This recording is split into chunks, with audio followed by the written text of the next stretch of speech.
Coming up on this week's show, Poppy Dennison goes beyond and undercover. Plus, Michael Jensen is here, and he takes us back to the late 1700s with Johnny Appleseed. Welcome to the Big Gay Fiction Podcast, the show for readers and writers of gay romance fiction. If you can read it, write it, watch it, or listen to it, these two guys are going to talk about it. Now, here are your hosts, Jeff Adams and Will Knaus. Welcome to episode number 62 of Jeff and Will's Big Gay Fiction Podcast. I'm Jeff from JeffAdamsWrites.com. And I'm Will from WillKnaus.com. Obviously. Hi. Hello. Yes, obviously. Happy holidays to you. Happy holidays. Happy holidays to our audience. Yeah. We just got back from vacation. We did. It was a little vacation, working vacation. We were in Southern California. If you watched Facebook at all last week with us, you saw us all over Disneyland and California Adventure and a little bit on hanging around in Santa Monica as I went through the work week. We'll talk all about those goodies a little later. Yes. Yeah. Let's put a pin in that. Yeah. Put a pin on that. Come back to it. Until then, some news. Some news of the world, or news of the writing world at least. As all of you know from the last time we were here, we didn't complete Nano on time. We completed Nano on December 5th, when the fast draft of our co-writing project went over 52,000 words. So that was exciting. The next steps on that project are, it's going to pass into your hands to do whatever kind of magic you're going to throw onto it. And magic. The goal is that by close to the end of the first week of January, we have a complete first draft. Mm-hmm. That then we will, doctor up a little bit more and send on its merry way. So I'm looking forward to that. In holiday news, T.M. Smith, friend of the podcast, who also is known as Tammy Middleton, is doing a 12-author giveaway on her blog starting today, Monday, December 12th, and it'll run for 12 days through December 23rd. You can go to ttcbooksandmore.com or just go to the show notes and click on the link over there, and you'll look for the blog posts that are tagged with 12 days of giveaway event.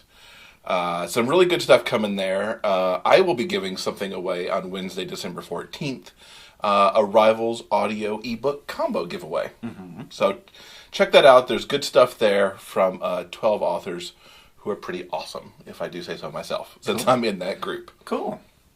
Also this past week, the Rainbow Awards were doled out. Those came out on December 7th and December 8th.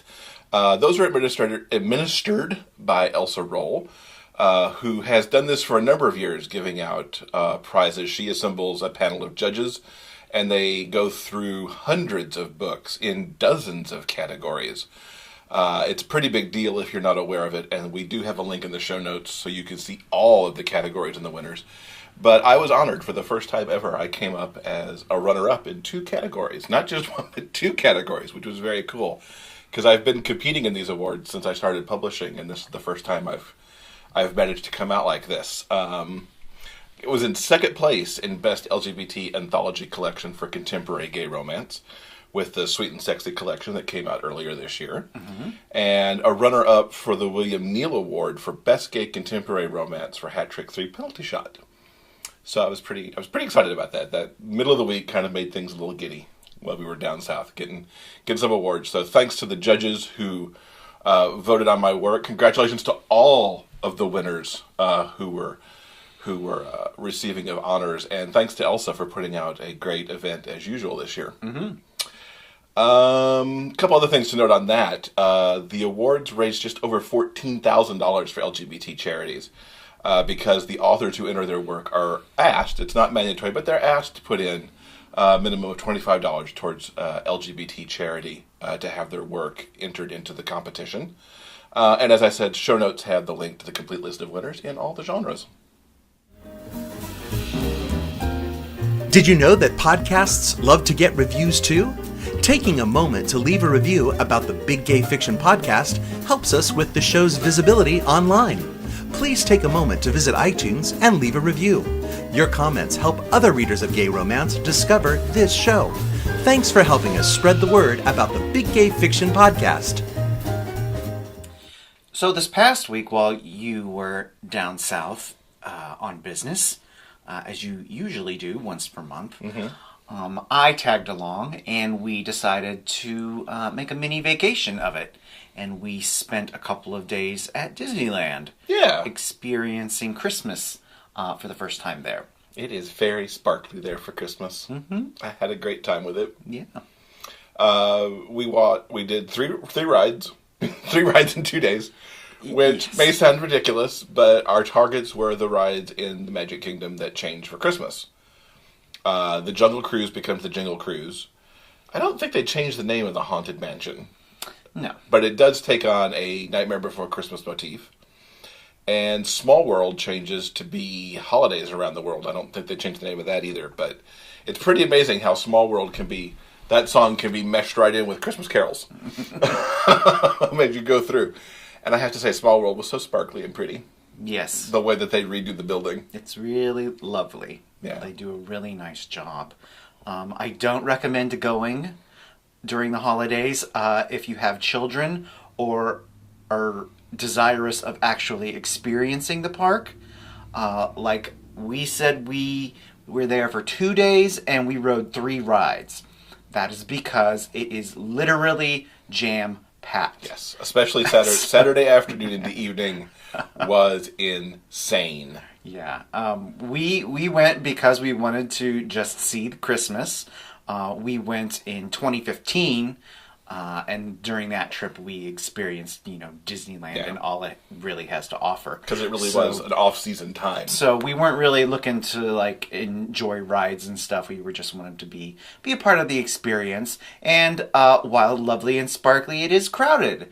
So we knew that going in. Mm-hmm. So we were pretty chill about that. But be forewarned, it's pretty bananas. Yes. While there, we also went to California Adventure, and for the first time, we saw the theme park's Frozen show, which is a Broadway-style production of the now iconic musical film Frozen. Yeah. They are working on a Broadway production of Frozen, but this is the first big-scale version to make it to the stage. And it is pretty awesome. We really, really enjoyed it. Yeah, I loved it. It was a whole lot of fun. Yeah, I'll recommend there too, the way we got into it without queuing in line for ever and ever. There's a lunch package you can get at a couple of the California Adventure restaurants. Buy an not an a la carte, prefix lunch. And you can get VIP passes to Frozen, which lets you get in and choose your seat before the masses. Yeah. It's a beautiful thing. But I really enjoyed the show. Mm-hmm. There's a lot of awesome stagecraft in use there, especially the use of the screens to set the setting. So good job, guys. You also got to go to the Ripped Bodice for the first time. I did. What did you think of the romance bookstore? Well, in my opinion, it was... I really enjoy going to the Ripped Bodice. It's really great. If you are a fan of the romance genre in all of its many forms, I highly recommend getting down to... Is it Culver City? It's in Culver City. Getting down to Culver City and checking out the Ripped Bodice. They've got pretty much a little bit of everything there. I browsed the shelves... Jeff talked to one of the owners. Yeah, I talked to B while you were browsing. Yeah, so we had a pleasant evening there. I highly recommend checking up their upstairs attic space where they have all of their secondhand books. It's packed to the rafters. They got a little bit of everything up there, especially some vintage Harlequin old school stuff from the 50s and 60s that are really, really pretty. I picked up some really wonderfully wacky old paperbacks from the 90s by Dara Joy. So I highly recommend it. I thought it's a really great place. Yeah, and we're pleased to announce that in the new year, you will find Jeff Will's Big Gay Fiction podcast on one of the shelves in the LGBT section of the store. They are currently running, for the holiday season, another campaign that gives people an opportunity to sponsor shelves inside the store. You can check the show notes that will link you directly to the page should you want to sponsor a shelf in the store. But we jumped on that opportunity. So in the LGBT section, there'll be a little plaque on the shelf that indicates that it's proudly sponsored by us, and we're very happy to be there with them. Mm-hmm. Theater, more theater. Hairspray Live was this week. Yes, it was. I thoroughly enjoyed it. There were some glitches, there were some technical glitches, as there always are, and maybe some not great camera angles, but on the whole, I thought they captured Hairspray as a stage production quite nicely. Mm-hmm. I very much enjoyed it as well. I thought it was very well cast. I thought the evening went off quite lovely. I really enjoyed it. This wasn't probably the most successful live production that NBC has had. The initial ratings were a little down from last year's Wiz. Yeah. I don't think that's indicative of the quality. I think most people seem to believe that it's just indicative of the night that it was on. Yeah, because this did shift from... Usually they were on Thursday, but now NBC has football on Thursday, so the musical jumped back to Wednesday. Yeah. I really enjoyed it. It's an alternative version to the film, which is nice in its own way. It's not the stage version. We were very lucky to see the Broadway production extremely early in its run. We saw like the second or third preview performance. Yeah, we did. And it's spectacular on Broadway. If you ever happen to see a road show or a local production, check it out. We enjoy the original production very, very much. Yeah. And I think this televised version really captured the energy of the show. Yeah, it captured the energy of the show. It was great to see some things like Harvey Fierstein getting to recreate his Tony-winning performance from the original Broadway cast. I thought, was it Maddie Borello, her name, who was Tracy? Or that's close. I'm sorry if I mangled your name. Yeah. She was a great Tracy. Yes. It was great to see former Tracys, Ricky Lake and Marissa Jarrett Winokur, present and having a little cameo moment. And Jennifer Hudson! Jennifer Hudson rocked it. Slayed it. Can we just get a revival going with her in it? Exactly. I noticed that she made the guy playing Link cry during her big number in the record store. And little Inez kind of wiped his tear. It was so cute. Two things I thought were strange and kind of out of place. I didn't like Ariana Grande at all. I thought her voice was wrong for the role. And I wish they'd recast that to get a stronger voice in there. And I thought they were trying too hard to compete with Grease with the whole outside thing. Because I found it strange that it was always nighttime in Baltimore. Even during Good Morning Baltimore. That backlot looks so good in the daytime promo shots they were doing that it's a shame that it couldn't have been lit better for TV to portray some daytime activities, because it's just not always nighttime in Baltimore. I think the show itself was very, very strong. I think the false excitement they were trying to build up around the show was kind of lame. Like Darren Criss flailing like a Muppet during the interstitial moments. It's like, woo, look how live we are. It's amazing. It's like, yes, we get it. We understand, Darren, okay? But other than trying a teeny bit too hard, I thought it was excellent. Yeah. Excellent production. I look forward to the DVD. Yes, it's going to be really good. Moving on.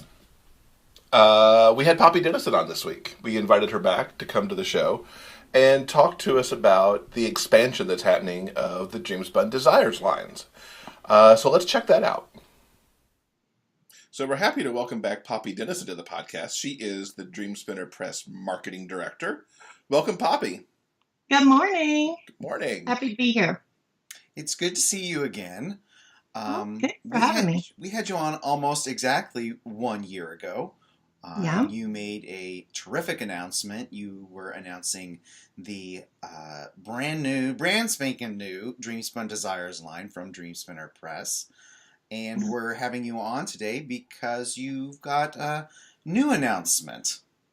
We do. We have just recently announced that we're expanding the Dreamspun Desires line to include 2 new imprints. Dreamspun Beyond are more of the paranormal type books. And Dreamspun Undercover are like the mystery, suspense, danger kind of titles. So we'll have separate lines for readers who have interest in very specific types of category romances.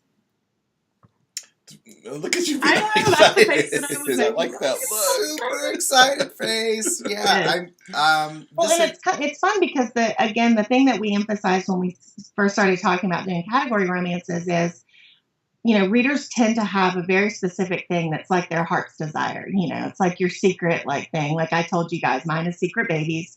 Everybody knows that mine's Secret Babies now. I think I'm gonna have to come up with a new one though, because we got so many Secret Baby submissions and it made me very happy. So I got to figure out what I want next. But yeah, so everybody has that. And so it really helps readers be able to find those specific heart desire kind of books. What is your secret little trope crush that you really want to read? And this is going to make it a lot easier. I mean, we didn't even include paranormal in Dreamspun Desires line. It all had to be contemporary romance. And that was one of the things that we realized was a hole in that product, that a lot of readers really love paranormal. They want that sort of bite-sized book. It's a little bit smaller. It's really romance focused. Paranormal romances with the huge world building are so popular and I love them. That's one of my guilty pleasures. But there's something about just reading that quick read with an alpha werewolf and that it's going to be really, romantic and steamy and all of those things. So, that's what we're going to cover in Dreamspun Beyond. Mm-hmm. And then for Dreamspun Undercover, we had so many readers reaching out to us and saying that their favorites were, I say the men with handcuffs, but, it can be the PIs and the, cops and FBI agents and CIA agents and secret agents, anything like that, where there's that element of danger. And you have an alpha male basically who's kind of that large and in charge and they're running from danger, or bodyguards and all of those sorts of things that are such great tropes that readers just really respond to. So we've got a whole line just for those with Dreamspun Undercover. I can't wait. I'm more excited about Dreamspun Undercover than I am about Dreamspun Beyond, believe it or not. Mm-hmm. I'm just so excited to know exactly what I'm going to get when I pick up those books. Can we get a little more specific about what each of these new lines is going to entail, starting with Dreamspun Beyond, which covers the large umbrella genre of paranormal. So what does paranormal mean for the Beyond line? For Dreamspun Beyond, it really can be anything paranormal, just like, any other paranormal romance. Again, it's that boiled down element of romance is front and center. So you can have a lot of fun. We've recently published some werecats. We've had, dystopian were-dog books come out. We had a gargoyle shifters. So we've had a lot of those things that are really fun, and you're kind of like, oh man, how can you do a gargoyle? These are the things that as a reader I get excited about. I think, oh, how'd they do that? Or why didn't I think of that? That's usually where my brain goes. But it just, again, it gives you that place to have that little bit of freedom where you're kind of not forced to have all of that extra world building if you don't want to. You can fit it in, but it's that really focused element, and you can concentrate on those specific tropes that you want. Do you have the alpha's mate? Is that your trope? I've recently in the past few years, I called it the smell-a-mate syndrome. I did a blog post about it, but I don't know if you're paranormal readers, but that's they smell their mate and they know instantly that that's the one. It gives you a little bit of freedom to play with ideas like the smell-a-mate, because you don't have to have a lot of build up and explanation to it. You can really focus on, how is this alpha going to convince this guy that smells so good that he's the one, right? So it's just a way to make it a little bit more fun. Mm-hmm. But it can be anything. It doesn't have to be a shifter. It can be a gargoyle. It can be witches, warlocks, dragons. Oh, dragons. Mark that one down. I want some dragons. So there's some real ways that you can have fun, with that and keep it really concentrated and romantic. And as well, I assume having fun with paranormal, the same thing goes for the Undercover line, the whole men in danger trope. Oh, absolutely. And the thing is, again, your your plot, a lot of times in romantic suspense or in, let's call it mysteries. Okay. If you're writing a true mystery, the mystery itself and solving that mystery is the primary focus of the book. Right. In a romantic suspense, the romance is still the primary focus. So with Dreamspun Undercover, you have that opportunity to have the romance be the front and center, but they're still trying to figure out this mystery elements, whatever that may be, along the way. And, if there's handcuffs involved, not just saying. So you're looking for dragons in Beyond and handcuffs in Undercover. It's pretty much what you're after here. It's the little things that make me happy. What can I say? It really is the little things. I'm easy to please. Yeah. I have my secret babies now, so now I need some dragons and some handcuffs. Dragons with handcuffs? That's taking it too far. Now, with Dreamspun Desires, we get 2 books every month. What is the frequency going to be for these 2 new lines? We're still ironing out the exact details on that, to be honest with you, because we've just opened up the lines for submissions. Mm-hmm. So I think we're going to hold off until the first of the year to actually announce how we're going to work that subscription process. I can tell you that the Dreamspun Desires subscription itself will not change. So, if you get Dreamspun Desires, you're still going to get your 2 books a month for Dreamspun Desires. That part won't change. What we're looking at is making these sort of add-on bonuses. So you can expand your subscription, to include one or both of the new lines as part of your subscription package. Mm-hmm. So, but the actual details of the timing and how often, and it's going to depend on author response, to be honest with you. I know you spoke to the fact that you're still ironing out the details. Is the hope that you'll have one release in each of the lines every month?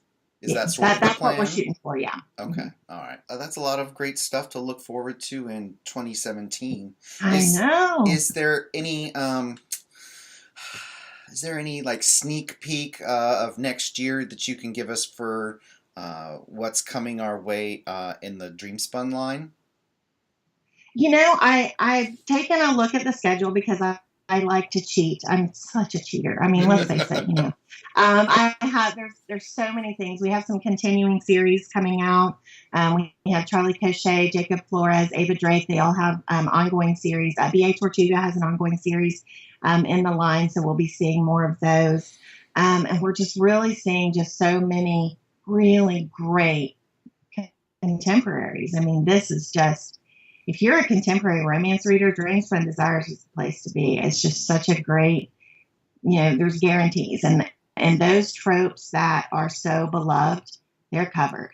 I mean, we've got a twin book over. I've got it sitting out here. It's the one I just got, the twin book. I haven't had a chance to read it yet. I'm like, it's twin?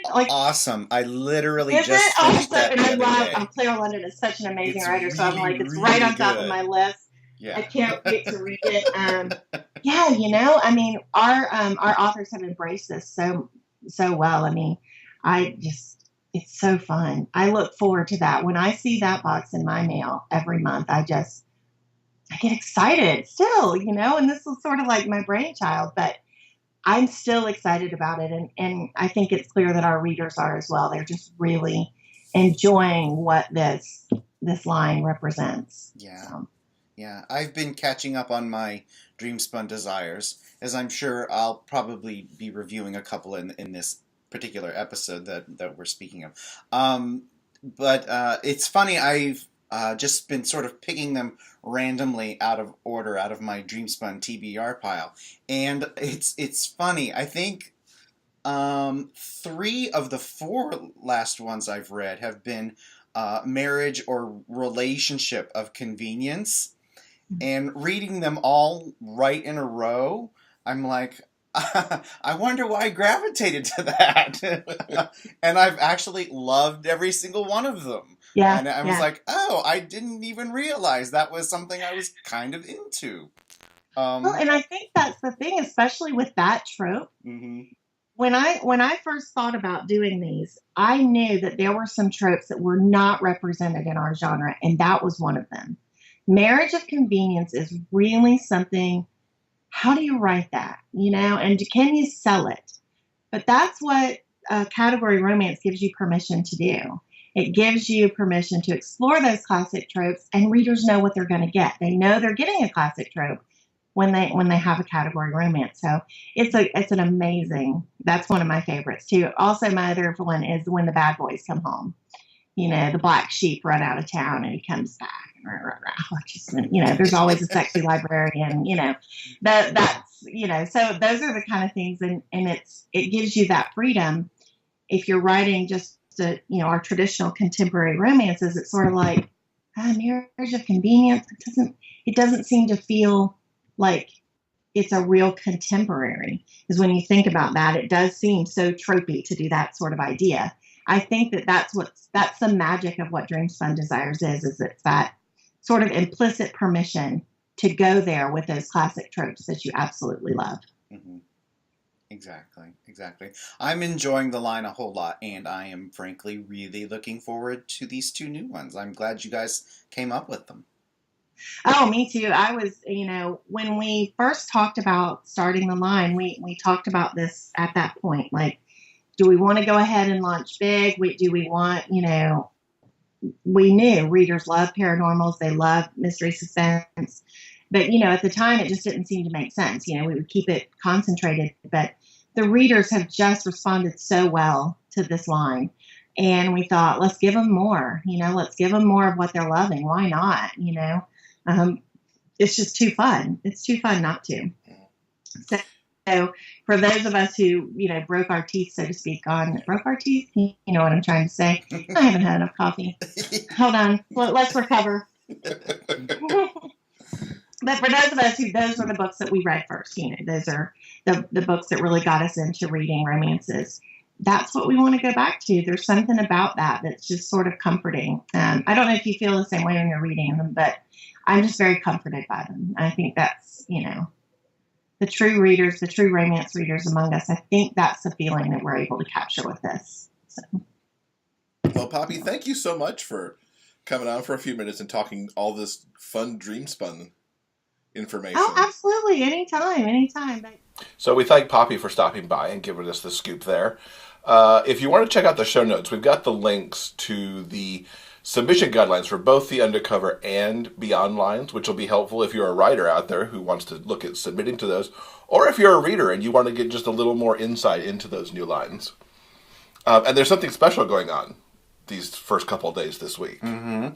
December 12th, the day that this particular episode goes live, is Poppy Dennison's birthday. Happy birthday, Poppy! Happy birthday, Poppy. And to celebrate December 12th and 13th, all Dreamspun Desire ebooks are going to be $3.50 each at the Dreamspinner Press site. So, be sure and check out the links in the show notes to take advantage of that and stock up on any titles that you haven't gotten in the past year. Yeah, this is a great price for those ebooks, so it's well worth checking out. Mm-hmm. We also this week have Michael Jensen with us. You may have heard a couple past episodes. We've talked about his book Man and Beast, which has just been re-released from its original title as Frontiers. So we got to talk to him about this series that he's got with Man and Beast, and soon Man and Monster, which comes out in January, plus the new series he's working on. I'm excited to welcome Michael Jensen to the podcast. Michael is an author and editor who has just released the first book in the Savage Land series, which takes place on the American frontier. That first book, Man and Beast, is being followed up with Man and Monster, which comes out in January. A second series, The Drowning World, will debut in 2017 with 3 books. Michael lives in Seattle with his husband and writer, Brent Hartinger. Welcome, Michael. Hello, guys. How you doing? Good. It's great to see you again after getting to meet you in person at GRL. You as well. So let's jump right in with the Savage Land series. Tell us what these books are about. Well, these books are about the story. They're both standalones. They're in a series called The Savage Lands, but you can read each one separately, and they're each about a gay man who goes to the frontier and finds himself. And when I say gay man, obviously we're talking 200 plus years ago. They're set in 1797 and 1799. So obviously gay identity was a very different thing back then. So let's just say it was men who were attracted to men. And what I found interesting about writing in that time and in that place was I think a lot of people who didn't fit in, sexual orientation, for whatever reason, didn't fit in back east, headed out west, where there were a lot fewer people, and people were much more focused on staying alive and finding their food and defending themselves, and didn't really care about who was sleeping with who or whatever secret you were running from. So it seemed like a great setup for that kind of story that I wanted to tell. And then, of course, Man and Beast is actually based on a historical figure who, in fact, did grow up in Massachusetts and then wandered out west and kept moving west his entire life. And that's John Chapman, who's the hero and protagonist of Man and Beast. Mm-hmm. Who, of course, for people who don't know, was Johnny Appleseed. He was Johnny Appleseed. Yep. Yeah. It's it's funny in a way. Johnny Appleseed is such a we all think of him as the cartoon character, I think, because of he's we learn about him in preschool and in first and second grade, and then we don't ever really think anything else about him. And I confess that was true of me. I didn't actually get the idea for Man and Beast until one day Brandt, who was doing entertainment journalism back then, was interviewing Shelley Duvall, who ran a show called Fairy Tale Theater. Mm-hmm. And there was an episode with Molly Ringwald and I think Martin Short, and it was about Johnny Appleseed, and they played them as having a romantic relationship. And I have no idea why, but something in the back of my mind said, I don't remember Johnny Appleseed ever having a relationship. This feels a little, I don't know, I don't quite buy this. And the idea sort of hung around in my head. And finally one day I said, I think I'm going to do some research into this, and looked into it. And John Chapman never had any recorded relationship with a woman, any interest in women. And I started thinking more about why that might be and how that might have informed his moving out to the frontier. And that gave birth to the idea of Man and Beast, then Frontiers. The book first came out in 1999. Yeah, which I happen to have right here. Oh, there you go. The original cover. Hello. Haven't seen you in a while. Which actually, this was leads to my next question, because as you said, Man and Beast was Frontiers, yep. And then the Man and Monster is Firelands. Yep. What prompted you to revisit these after not quite 20 years, but 15-ish?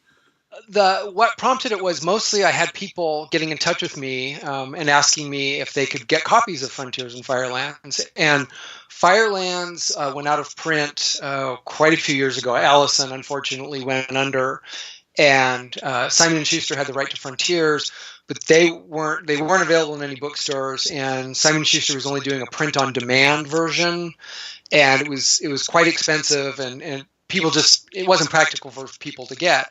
And I tried several times to get the rights back to Frontier so that I could publish, a new version, and especially an ebook version. That's what people really wanted. The rise of Kindles and e-readers, everybody wanted to read an e-version, and there weren't rights to either.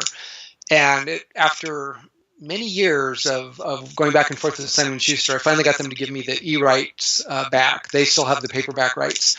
So I got the rights to that, and then I had the rights to Allison once they went out of business. And I thought, well, okay, now I can redo these, or I can republish these. And before I decided to do that, I thought, I have a chance here to go back and look at them and take in some of the feedback that I've received from readers over the years, because, there are very few perfect books out there. And, it's not often you get a chance to do a redo. And I thought, well, I actually have a chance to, A, go back and revisit them, sort of explore them again, and B, make any changes that I wanted to make. And so that's exactly what I did. And especially there's not a lot of changes. There's a new chapter in Man and Beast that wasn't in Frontiers. I sort of felt like bridge the gap between John and Daniel, especially their sexual relationship. So I added that. And there weren't a lot of other changes to Frontiers, other than reading it again, I kind of realized I love doing research and I love authenticity.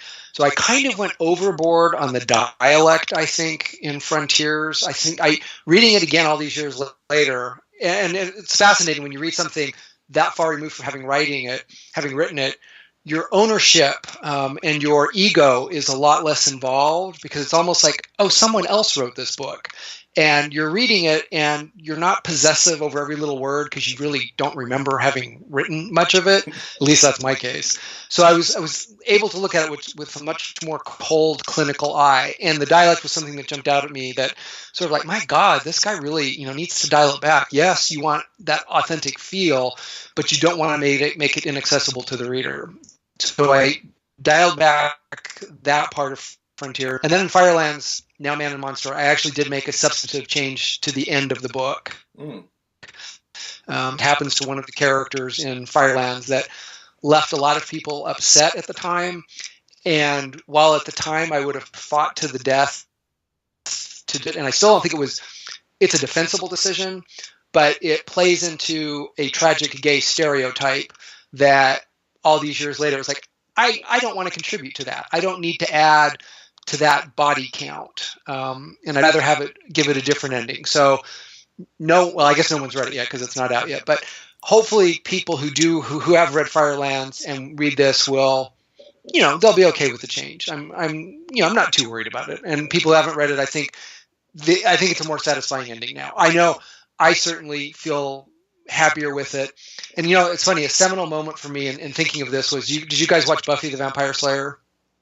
I didn't watch much of it. I don't think you did either. No, sorry. It's a show I loved, and there was a beloved lesbian character named Tara, and she got offed in one of the episodes. And when that happened, I literally jumped up out of my chair, and I was like, "I'm going to kill you, Joss Whedon! I can't believe you killed this great queer character." And I found it really upsetting. It was sort of like, I stopped and went, "Oh, this is why people were kind of peeved with me over Firelands. Interesting." So, long answer to your question. Well, I'm interested now to read Man and Monster, because when I read Man and Beast, it's been a long time, but nothing struck me as being really different in Man and Beast from Frontiers. But now I'll be very interested to read Man and Monster and see if I can pick out, the differences, and if I even quite remember the end of Firelands. Well, one other change I made to Man and Beast, and maybe it's interesting that you feel like you didn't notice anything, was I've made John a little less hapless and a little less, I don't want to use the word whiny, but John was pretty emotionally expressive over feeling frustrated by things I found. And, again, I don't read a review and think, oh, I have to change everything, readers say. But when you start to hear a common theme, you do start to think, well, maybe I should think about that. And there were people who found that version of John a little more, a little off-putting. And this time I don't seem to be getting that reaction at all. Most of the people are just saying they love John. So hopefully it was a tweak for the better. Cool. If you were going to describe Man and Beast to our listeners and potential readers out there, what would the elevator pitch for this book be? Because there's a lot of stuff going on. So I'm interested in how you, the author, see this book. Okay, now this is the moment where we hit pause and I spend 5 minutes working on my elevator pitch and then come back to you. My elevator pitch. It's a historical novel that has got adventure and thriller and romance elements to it. It is a bit of a strange beast. I tend to be a bit of a strange writer. I don't seem to be satisfied with picking one straightforward genre and going with it, because it's not gay literary fiction. It's not straightforward gay romance. It's not, especially Man and Beast has sort of got a strange two-part structure to it, where in the middle of the book, we pretty dramatically, well, I don't want to give anything away, but in the middle of the book, some stuff changes pretty quickly. So again, it's gay historical fiction about a man finding himself and finding, love in a very unexpected place. Mm-hmm. Did I pass the elevator pitch? You did better than I did, because when I tried to review the book, it'll be 2 weeks ago, I think, by the time this episode comes out, he was all over me saying, you're totally underselling what this book is. Because you're right, it covers a lot of ground and covers many different genres. Yeah, and I don't know if that's a good thing or a bad thing. I mean, they always, one of the writing tips they always tell you is, pick a very clear genre and stick with it, and make it very easy to sell to your reader. And my book is not easily pigeonholed. I mean, just looking at the Amazon, also bots and whatnot, it's like, well, I don't quite fit in that category, and I don't quite fit in that category, and I don't quite fit in that category, but I've got elements of all of them. So I just have to get people to sort of move out of their comfort zone a little bit. I'd like people who are interested in romance. I think people who like romance would read this and go, oh, wow, I really like this relationship. I think people who like historical fiction would read this book and think, oh, wow, there's a lot of history here. This guy did his research and it feels authentic. And I bring to light, hopefully, in every book I try and bring to light some part of American history that hasn't got a lot of attention. In Man and Beast, I talk about Gnadenhutten, which is a massacre that took place of Delaware Indians. And I I don't go on and on about it, but I try and make that part of the book and educate's too strong a word. I just like bringing things to people's attention they might not be aware of. Mm-hmm. And I remember reading Frontiers, back in like 99 when it came out. It was among some of the first gay fiction I read, and it was totally enthralling and totally interesting that could have happened back in the late 1700s. Well, there were certainly, I mean, whether they thought of themselves as gay in the way we do, which I'm sure they probably didn't, they were there. I mean, one of George Washington's, top generals was, in our terminology, was a gay man. He had relationships. And the other, the other generals and George probably knew about it. And they were like, well, he's an upper class guy. He can do what he wants. You're not in your face about it. He does his job. We're not going to be paying that much attention about it. We're fighting a war. And obviously other people, sodomy was a hanging offense for, a long, long time. You could get flogged for it. Is at the beginning of Man and Beast. That actually sets part of the plot in motion. So I'm not pretending that, being gay was some sort of easy thing. It wasn't, but it certainly existed. I mean, gay people, homosexuality has been around forever, as we all well know.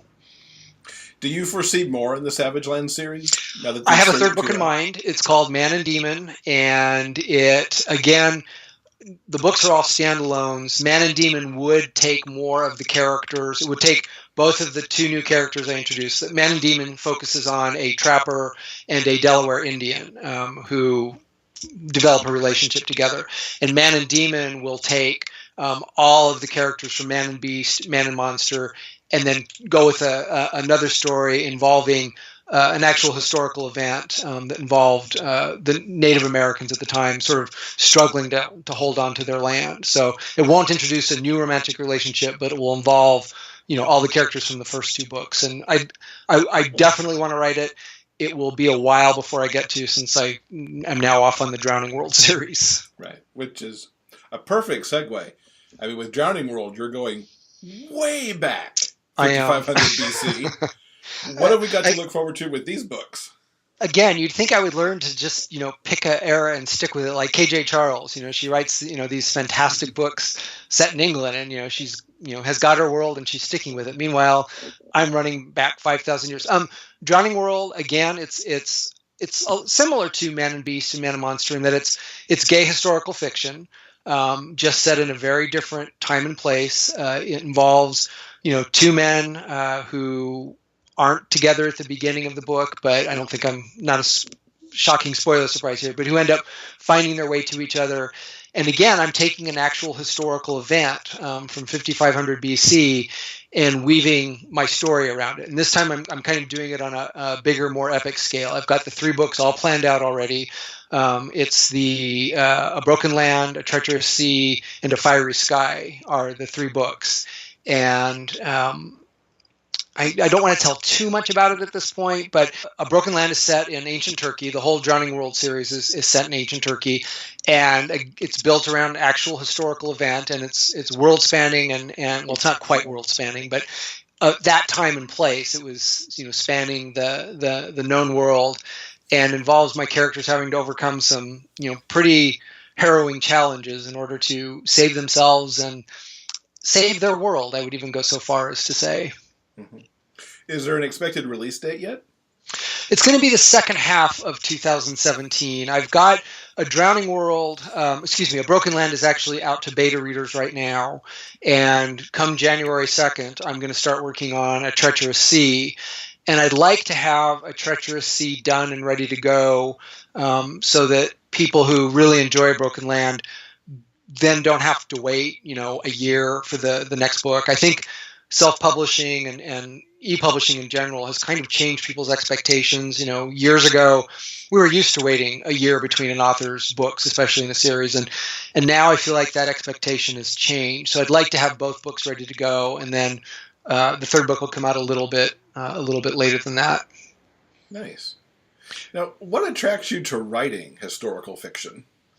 Well, it's funny. I've always been attracted to both historical and science fiction as a reader and as a writer.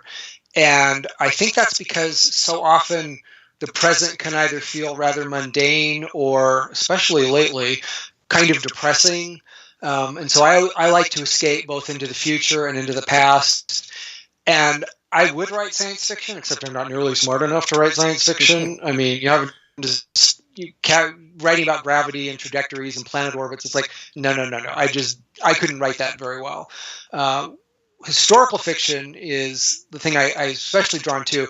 And I like the farther back you go, the more you can sort of play with things, because the less, we know, the less concrete stuff we have. Obviously, Man and Beast and Man and Monster, we have a pretty good idea of what was going on at the time, obviously. But even with Man and Beast and John Chapman's life, there's not a huge written documentation of his life. So there was a lot of room for me to go in and create my version of his life. And so I really like that about historical fiction. And with the Drowning World series, going all the way back to 5500 BC, there's obviously no written record that far back. We've got an archaeological record.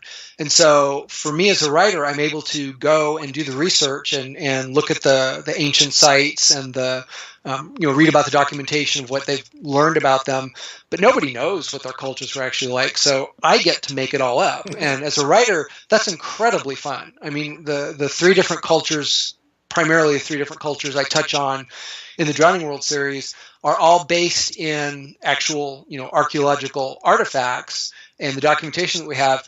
But I get to say, my interpretation of why they came to be and what they did and how they lived. And that's just tremendously fun for me. I love reading that, and I love writing that. Mm-hmm, mm-hmm. How much research do you do, would you say, for a typical book? I mean, too much? I remember when I wrote Man and Beast, or Frontiers at the time, and this is not quite pre-internet, but the internet was a lot less sophisticated. There was a lot less information available at that point. So I was doing a lot at the library and through interlibrary loans, getting books and doing stuff. And I think I was in my 9th month of research when my husband Brent came into my office one day and said, "That's it. You're done doing the research. You can't make this any more authentic than you need to write the damn book." So I was like, "Oh, okay. I guess I need to stop doing all this research." And I really enjoyed it. I love learning. So I really enjoyed it. And it was really fun with Man and Beast that I was able to get original sources through, there's something called interlibrary loan. I don't know if you've ever heard of it, but you can find any book or any record anywhere in the country. And if there's only one library that has it and they're part of the interlibrary loan, you can get it sent to you. So I was able to find the first written records of the places in Western Pennsylvania where I set Man and Beast. So I was able to get those and read them. And often they were quite boring. It was literally things like, the John Smith family arrived in the settlement today. They had 2 horses and 3 donkeys and 8 barrels of flour. But that also allowed a real authenticity. It was like I could read exactly what a settler would show up with and what they ate. And so that was great. And I even found this wonderful colonial American dictionary that had all of these bizarre words in it. And, maybe I wove too many of them into Man and Beast at the time, but words like Gundy Gut, just all kinds of fun words like that. So I just did a ton of research. And then the same thing with the Drowning World series. I probably did close to a year's worth of research, and that was even more complicated because I was doing I didn't know I was going to do 3 different cultures at the time, but I was researching all of these different cultures around the Black Sea and figuring out, okay, who do I want to use and how do I want to incorporate this and how is this one different from that? And I've got binders of notes of things I took of creating the worlds. That's quite impressive. I don't think Nothing. I'm glad I write contemporary. I don't have to look any of that stuff. I would be more productive if I wrote contemporary, that's for sure. For listeners who are interested in this type of fiction, do you have any favorites that you would recommend to them? Well, I mean, for more like Man and Beast, sort of, the 1700s, this is actually set in England, but there's a wonderful book called As Meat Loves Salt that is just, it's a fantastic book. I mean, it was you talk about, I mean, some people think Man and Beast is a pretty dark book. I mean, As Meat Loves Salt is really dark, but it's absolutely fantastic. It's set in England, I think in the 1800s, and is about a ex-soldier. It's just a fantastic book. So I would highly recommend that. I mentioned KJ Charles. I think she writes, wonderful historical stuff. Stuff set on the American frontier. I mean, there's not a lot I can think of off the top of my head, but other gay historical fiction, anything by Mary Renaud, I think is absolutely wonderful. I think she just does true literary genius. I think she's just fantastic. And then stuff that's not necessarily gay. Obviously, for The Drowning World, one of the big inspirations, even though these books take place 35,000 years further in the past. The Clan of the Cave Bear books by Jean Auel. I actually went back and read the first couple ones before I started writing The Drowning World, just to sort of get back into that mindset, because I feel like she does such a wonderful job of getting into the head, especially in the first book, Clan of the Cave Bear. The other ones become a little more contemporary and maybe a little soap opera-y. But that first book, I really sort of felt like, wow, I'm back in that time and in that character's mindset. So I could recommend that as well. Cool. Now, Firelands came out 2004. Yep. And then it looks like there was a significant gap in your novel writing until you've come back to revisit them. What's brought you back after so many years away? Well, I wound up getting distracted.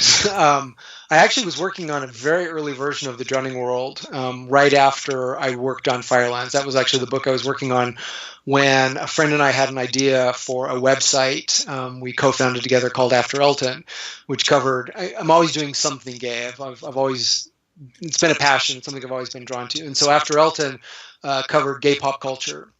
And so originally that was more just kind of a side thing I was doing on the side. And back in the early days, we were doing one article a week, and then we went to one article a day.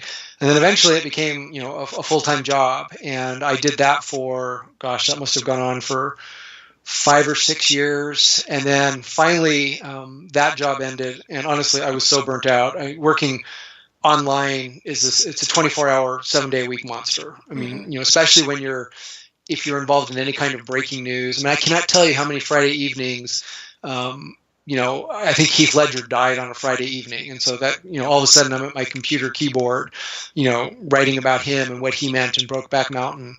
There was something every single day of the week. And frankly, it sort of became a strain on my relationship with Brent that I was working so hard. So when that ended, I just took a year off. It was like, I need some time off. And I really took almost a year off.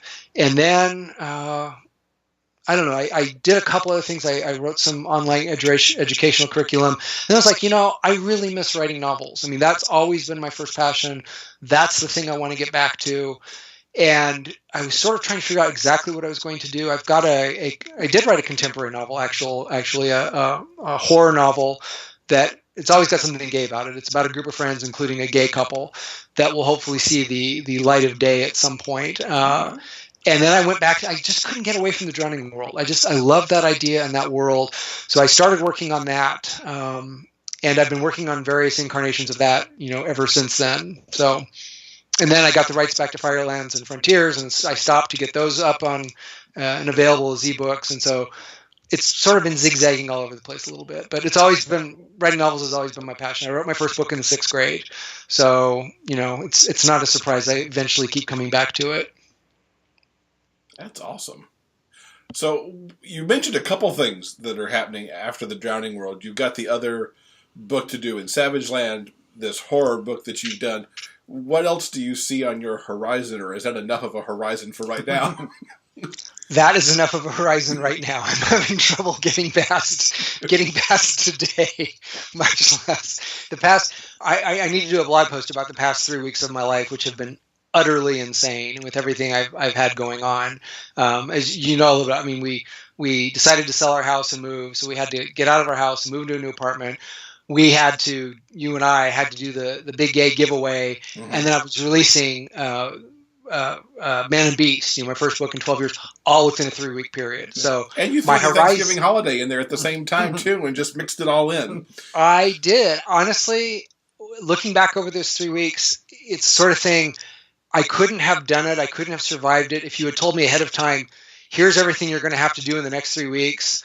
I would have said hell no and walked out the door, and you would have found me, in Tahiti somewhere. But it was sort of, each thing sort of kept coming up one at a time, and so it was like, oh, okay, I just need to do this today. I just need to do this today. All right, I've got this coming. I could just do it bit by bit, and somehow got through it. So my horizon is right now. My horizon just really extends out to Man and Monster, which comes out on January 4th, and literally been trying to get promotion set up for that and get out review copies. And I sent out my very first newsletter went out today for the first time ever, and I came up with this idea of doing a giveaway. Apple's figure, well, not surprised with Johnny Appleseed, but Apple's figure pretty prominently in Man and Beast.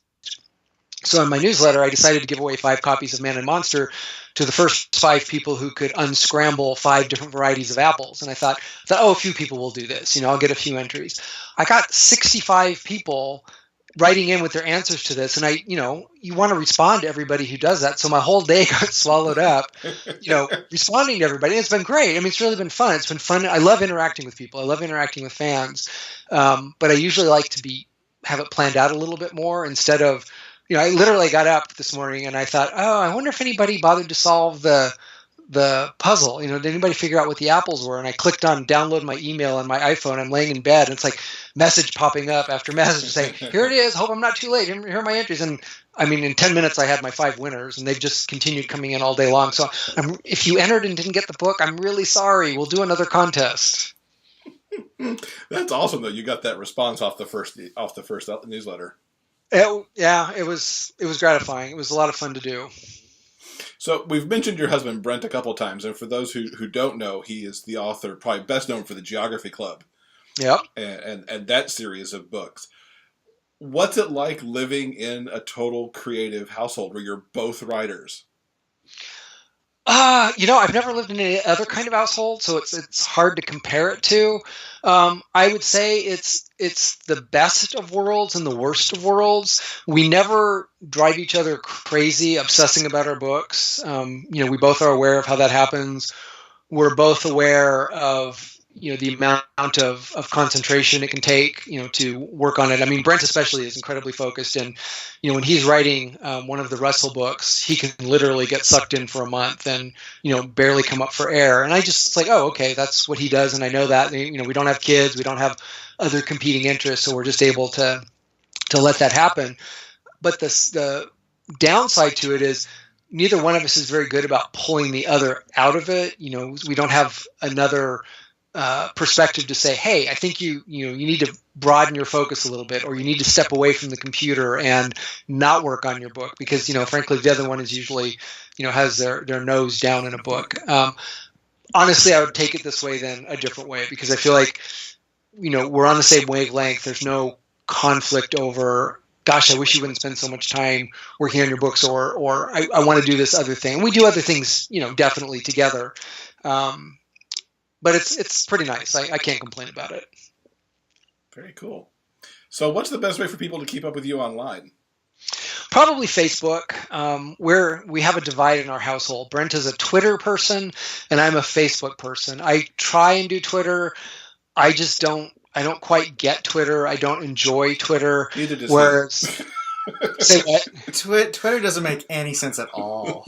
Brent loves it, and he does it well. I just don't feel like I do Twitter very well, and I find that deluge of information to just be too much. Trying to sort through it, it's not my cup of tea. Whereas Facebook, I like Facebook I know Facebook isn't perfect, but I like Facebook for a lot of reasons. I like it because I'm able to keep in touch with people all over the world. I've got friends and almost family who live in Australia and New Zealand.